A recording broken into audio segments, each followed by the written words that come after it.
BNN Provinsi Lampung membongkar 16 kg sabu serta ribuan pil ekstasi yang disembunyikan di dalam makam. Dua staf rektorat dan dosen Universitas Sumatera Utara positif COVID-19.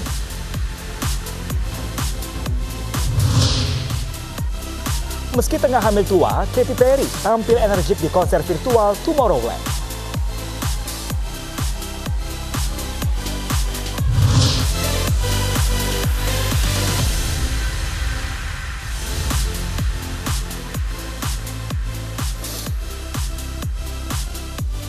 Halo, selamat pagi pemirsa. Kami hadir kembali dalam Ayus Pagi melengkapi informasi untuk Anda. Selain 3 berita utama tadi pemirsa, kami juga punya berita menarik lainnya. Seperti kasus ambil paksa jenazah COVID-19 di daerah kembali terjadi. Bersama saya Pram Senjaya, inilah Ayus Pagi selengkapnya untuk Anda.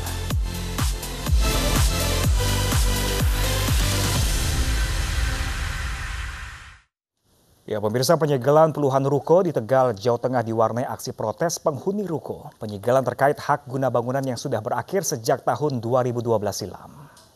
Pak, tolong dijawab dong, Pak. Ini bukan eksekusi ya, Pak ya? Kita nggak berani jawab ya. Pak. Tolong. Dia nggak berani itu jawab. Barang-barang milik dari pedagang, tolong jangan diapa-apakan, Pak. Karena itu adalah hak daripada pedagang, Pak. Ya, betul. Itu. Kalaupun eksekusi itu harus dari pengadilan, Pak. Betul. Itu. Makanya kami sangat keberatan dengan tindakan dari Pemkot. Ya, itu tanpa dasar hukum menurut kami. Proses penyegelan 23 ruko di Komplek Eks Pasar Sore, Kota Tegal, Jawa Tengah oleh Wali Kota Tegal, Dedi Yon Supriyono mendapat protes dari sejumlah penghuni ruko. Ini bukan eksekusi, Pak. Pak, jangan ada perusakan. Saat petugas hendak membongkar gembok ruko, para penghuni ruko meminta agar petugas tidak lakukan pengerusakan. Namun, petugas Satpol PP tidak mengindahkan dan tetap membongkar gembok ruko satu persatu. Diketahui, puluhan ruko ini berdiri di atas tanah milik Pemkot Tegal.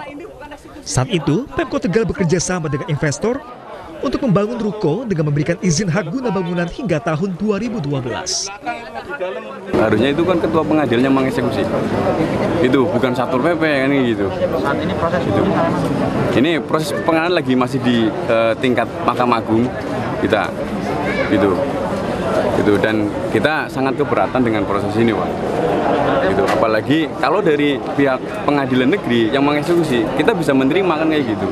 Itu masalahnya itu bukan dari pengadilan kan gitu, Pak. Namun saat HGB habis, tidak ada penyerahan ruko dari investor kepada Pemkot. Pemkot Tegal membantah lakukan eksekusi, namun hanya mengamankan aset milik Pemkot karena hak guna bangunan telah habis sejak 8 tahun yang lalu. Dan juga saya berharap bahwa kemarin yang sudah lebih dari di tahun 2012 sudah 8 tahun ini segera menyelesaikan sangkutan dengan pemerintah Kota Tegal. Akan tetapi kalau itu yang 8 tahun sudah diselesaikan, nanti silakan melanjutkan bahkan kita prioritas sama pedagang yang lama. Pemerintah Kota Tegal memerintahkan Satpol PP mengawasi 23 ruko tersebut agar tidak dibuka lagi oleh penghuninya. Puluhan aparat dikerahkan untuk mengamankan selama penyegelan ruko. Dari Tegal, Jawa Tengah, Unibar iNews melaporkan. Sementara itu pemirsa, seorang pengemudi sepeda motor tewas setelah terjebur ke dalam pintu air Danau Cibubur, Jakarta Timur. Diduga korban dalam kondisi mengantuk saat mengendari motor. Orang kecelakaan. Nah, ini motornya. Korban tewas setelah membentur beton pintu air dan kemudian tenggelam. Sepeda motor korban tersangkut di beton pembatas. Korban bernama Kusnandar, 41 tahun, diduga mengantuk saat berkendara sehingga tidak dapat mengendalikan motornya.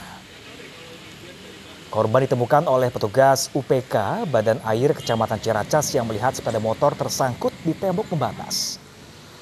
Saat melihat bagian bawah pintu air, korban ditemukan mengambang. Itu udah ada aparat yang menangani langsung, jadi kita membantu di lokasi itu. Artinya bantu evakuasi jasadnya? Iya, kita dari UPK Badan Air juga ikut membantu evakuasi jenazah yang ada di gorong-gorong.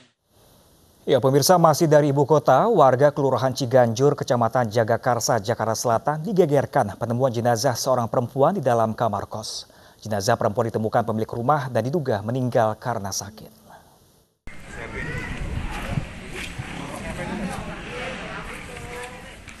Warga Jalan Brigif 4, Ciganjur, Jakarta Selatan dikejutkan dengan penemuan jenazah perempuan di dalam kamar kos.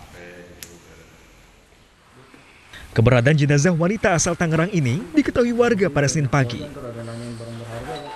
Penjaga kos terpaksa membuka kamar kos dan langsung dievakuasi petugas. Saya dipanggil emak sekitar jam 9. Dipanggil karena dilihat posisinya kita dibangunin udah nggak bangun. Emang dia sakit. Tapi udah berobat atau belum? Udah ke puskesmas 2 kali, yang terakhir hari Jumat sempat pingsan di puskesmas. Sementara itu Kapolsek Jagakarsa, Kompol Rahmat Eko Mulyadi, membenarkan adanya penemuan jenazah perempuan dan diduga tewas karena sakit. Namun belum bisa dipastikan apakah terkait COVID-19 karena masih dalam proses pemeriksaan. Kemudian kita minta juga dari pihak tim medis Puskesmas Kelurahan Ciganjur untuk melakukan pemeriksaan. Kemudian dapatkan informasi bahwa yang bersangkutan memang telah dinyatakan meninggal kurang dari 24 jam. Akhirnya kita lakukan olah TKP dan sekarang jenazah sedang ditangani oleh tim medis.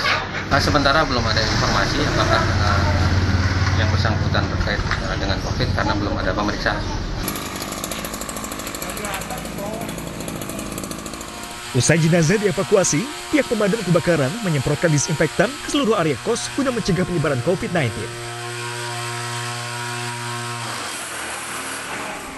Dari Jakarta, Olena Wibisana, iNews melaporkan.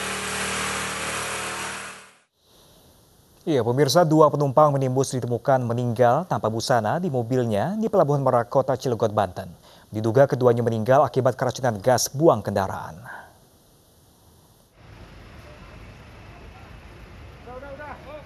Pelabuhan Merak, Banten, Minggu malam dihebohkan dengan penemuan 2 jenazah pria dan wanita tanpa busana di dalam mobil travel di atas kapal penyeberangan yang baru bersandar di dermaga 3. Dari pemeriksaan diketahui jenazah pria adalah pengemudi travel berinisial S, sedangkan jenazah wanita adalah penumpang travel berinisial R. Keduanya sama-sama berasal dari Pedamaran Timur Ogan Komering Ilir, Sumatera Selatan. Tidak ditemukan tanda-tanda penganiayaan pada kedua jenazah. Diduga kuat keduanya meninggal akibat menghirup gas karbon dioksida dari mobil. Kondisi mereka saat ditemukan berada di posisi jok tengah tanpa busana. Saja. Penumpang itu laki-laki apa perempuan, Pak? Laki-laki dan perempuan. Identitasnya? Kami belum ketahui, sementara akan dilakukan pemeriksaan lebih lanjut. Karena memang ada 5 penumpang lagi yang bersama-sama dengan kendaraan tersebut sudah diamankan dan diberi keterangan di Polsek. Untuk kepentingan penyelidikan, kedua jenazah dibawa ke Rumah Sakit Derajat Prawira Negara Serang. Dari Cilegon, Banten, Iskandar Nasution, iNews melaporkan. Aksi perampokan di sebuah minimarket di Kuningan, Jawa Barat terekam kamera pemantau. Perampok berhasil menggondol uang tunai sebesar 55 juta rupiah.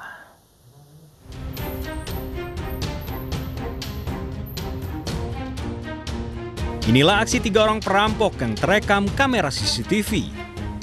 Mereka langsung menuju ke arah kasir. Salah satu pria menodongkan senjata tajam ke arah pegawai minimarket, sedangkan 1 orang pelaku lainnya menunggu di luar. Pegawai kasir minimarket itu lalu digiring ke sebuah ruang berangkas. Dalam hitungan menit, ketiga pelaku keluar dari ruang berangkas dan membawa lari uang senilai puluhan juta rupiah. Polisian Polres Kuningan, Jawa Barat melakukan olah tempat kejadian perkara dan telah menyita barang bukti berupa rekaman kamera CCTV. Masih dalam proses penyelidikan. Kemarin saya langsung ke TKP untuk melihat TKP dan kita sudah ada petunjuk. Ini dari Satreskrim sedang bergerak bekerja. Insya Allah akan kita ungkap juga karena ini sebenarnya sama dengan kasus yang di Ciaugubang, Curas ya. Sementara itu, aksi pencurian sepeda gunung di halaman masjid di Kota Probolinggo, Jawa Timur terekam kamera CCTV. Dalam rekaman tersebut, pelaku seolah terbiasa beraksi mencuri karena dengan santai pelaku membawa kabur sepeda incarannya. Ironisnya, pemilik sepeda gunung yang saat itu sedang ibadah sholat subuh baru mengetahui kalau sepeda gunung miliknya hilang saat hendak pulang. Sepeda gunung yang diambil kira-kira menurut rekaman itu jam 4:11 3 detik itu pas masuk dari arah selatan jalan. Ciri-cirinya mungkin, Pak? Ciri-cirinya itu orangnya dempal, kekar ya, pakai celana pendek ya, sedengkul gitu ya. Semenjak musim sepeda merebak dan harga sepeda yang terus melambung tinggi, kejadian pencurian sepeda di masjid ini sudah terjadi berulang kali. Warga berharap polisi segera menangkap pelaku. Dari Kuningan, Jawa Barat dan Probolinggo, Jawa Timur, Miftahudin Hamapurwani, iNews melaporkan.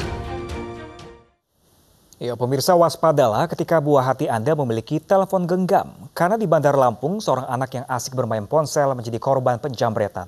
Aksi pelaku pun terekam kamera pengawas. Iya, dia pertama. Ini.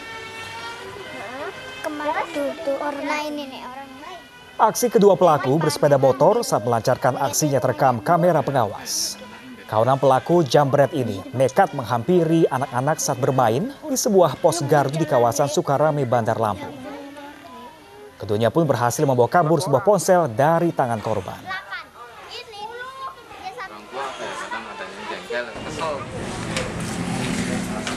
Berbekal rekaman CCTV, polisi berhasil menangkap pelaku yang merupakan residivis dengan kasus yang sama. Diketahui, keduanya adalah pelaku spesialis jambret dengan menargetkan anak-anak sebagai korbannya. Satu pelaku bertugas mencari calon korban, sementara tersangka kedua berperan mengancam serta merampas ponsel milik korbannya. Kini, kedua pelaku terancam hukuman 9 tahun penjara. Kalau yang diakui cuma satu, cuman kita akan kembangkan lagi karena ini sudah modus mereka, ya kan, sambil hunting nyari anak-anak di pos, ya kan, ini sangat meresahkan masyarakat. Sementara itu, pemirsa, Polres Bandara Soekarno-Hatta menangkap komplotan begal yang beraksi di Jalan Perimeter Bandara Suta Tangerang. Ironisnya, komplotan ini diotaki oleh ABG berusia 14 tahun.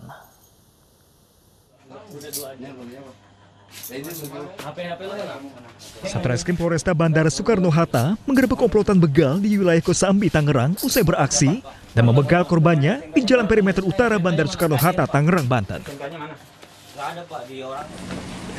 3 pelaku yang tertangkap adalah residivis dengan kasus yang sama. Sementara, 1 pelaku lagi terpaksa tidak ditampilkan karena masih berusia 14 tahun dan merupakan otak dari pembegalan. Tersangka atau otaknya atau dader sebagaimana dunia hukum menyebutnya mengajak rekan-rekannya untuk melakukan begal, dalam bahasanya begal yuk, oleh pelaku yang umurnya sendiri masih di bawah umur atau 14 tahun sehingga tidak kami tampilkan. Korban ini dikalungi celurit, diancam kalau tidak menyerahkan motornya akan dibunuh oleh para pelaku. Komplotan begal di sini memiliki peran yang berbeda. Mereka merampas motor kemudian menjual di media sosial dengan harga 1 juta rupiah. Bahkan uang hasil penjualan digunakan untuk membeli narkoba atau obat keras jenis Excimer. Berumur 14 tahun ini mengajak. Sementara dari penggerebekan, petugas mendapati berbagai jenis senjata tajam.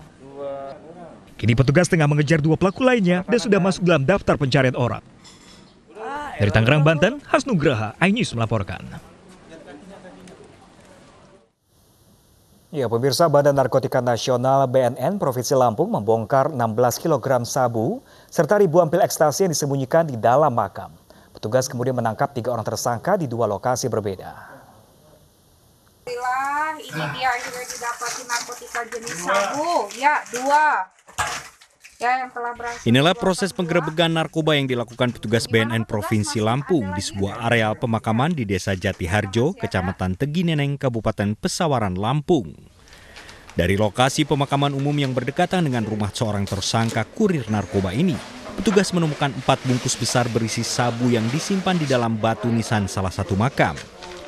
Barang haram ini ditemukan petugas BNN setelah menyelidiki dan menangkap 3 orang tersangka kurir narkoba. Terbongkarnya jaringan narkoba lintas provinsi ini setelah petugas BNN mendapatkan informasi adanya pengiriman barang haram asal Provinsi Aceh tujuan Lampung. Petugas kemudian menyelidiki dan berhasil menangkap 3 orang tersangka di 2 lokasi berbeda.